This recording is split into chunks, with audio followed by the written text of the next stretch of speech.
ವೃಷಭ ರಾಶಿ, ಅನಿರೀಕ್ಷಿತವಾಗಿರ್ತಕ್ಕಂಥ ಶುಭ ಕಾರ್ಯಗಳು, ಆದಾಯ, ಪ್ರಯಾಣಗಳು ಆಗ್ತಕ್ಕಂಥದ್ದು ನಿರೀಕ್ಷೆ ಮಾಡಬಹುದು. ವೆಚ್ಚಗಳು ಮಿತಿ ಮೀರುತ್ತೆ, ಸ್ವಲ್ಪ ಜಾಗ್ರತೆ ಇರಬೇಕು. ಯಾಕಂದರೆ ಈ ಗುರುವು ವಕ್ರಿ ಬಿಡ್ತಾರೆ. ಇಂಥ ಸಮಯದಲ್ಲಿ ಶನಿಯು ಕರ್ಮಸ್ಥಾನದಿಂದ ಏಕಾದಶಕ್ಕೆ ಹೋಗ್ತಾನೆ.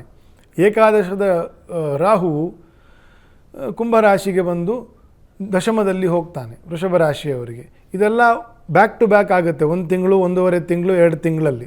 ಸೊ ಹಾಗಾಗಿ ನೀವು ಅಂದುಕೊಂಡಿರೋದೇ ಏನೋ ಅದು ಆಗೋದೇ ಏನೋ, ಅಥವಾ ದಿಢೀರಂತ ಯಾವುದೋ ಒಂದು ಬೇರೆ ಅಪರ್ಚುನಿಟಿ ಸಿಗ್ಬೋದು, ಕೆಲಸ ಇರ್ಬೋದು, ಬಡ್ತಿ ಇರ್ಬೋದು, ವ್ಯವಹಾರದ ಹೂಡಿಕೆ ಇರ್ಬೋದು, ಸೈಟು ಮನೆ ತೊಗೊಳ್ಳೋದಿರ್ಬೋದು, ಅಥವಾ ಯಾವುದೋ ಕುಟುಂಬದ ಸಮಸ್ಯೆ ಇರ್ಬೋದು. ಇವೆಲ್ಲ ಪರಿಹಾರ ಅನಿರೀಕ್ಷಿತವಾಗಿ ಕೂಡ ಪರಿಹಾರ ಆಗ್ತಕ್ಕಂಥದ್ದು, ಬದಲಾವಣೆಗಳಾಗ್ತಕ್ಕಂಥದ್ದು ಇರ್ತದೆ.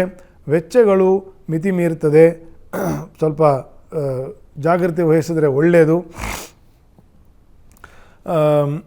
ಕುಜನು ದ್ವಿತೀಯದಲ್ಲೇ ಮತ್ತು ತೃತೀಯದಲ್ಲಿ ಸಂಚಾರ ಮಾಡುವುದರಿಂದ ಸ್ವಲ್ಪ ನಿಮ್ಮ ಕುಟುಂಬದಲ್ಲಿ, ಮಿತ್ರವರ್ಗದಲ್ಲಿ ಸ್ವಲ್ಪ ನೀವು ಎಚ್ಚರಿಕೆಯಿಂದ ಇರಬೇಕು.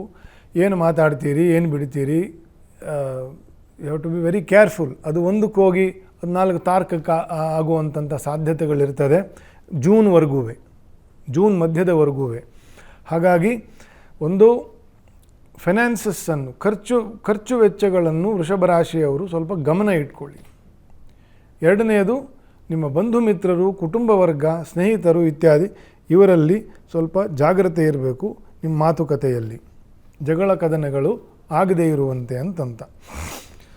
ಶ್ರೀನಿವಾಸ ದೇವರ ದರ್ಶನ, ತುಳಸಿ ಅಲಂಕಾರ ಸೇವೆ ಬಹಳ ವಿಶೇಷವಾಗಿರ್ತಕ್ಕಂಥ ಪರಿಹಾರ ವೃಷಭ ರಾಶಿಯವರಿಗೆ.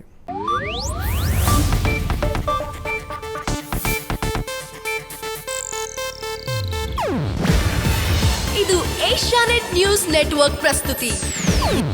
ನೀವು ನೋಡ್ತಿದ್ದೀರಾ ಏಷ್ಯಾನೆಟ್ ಸುವರ್ಣ ನ್ಯೂಸ್.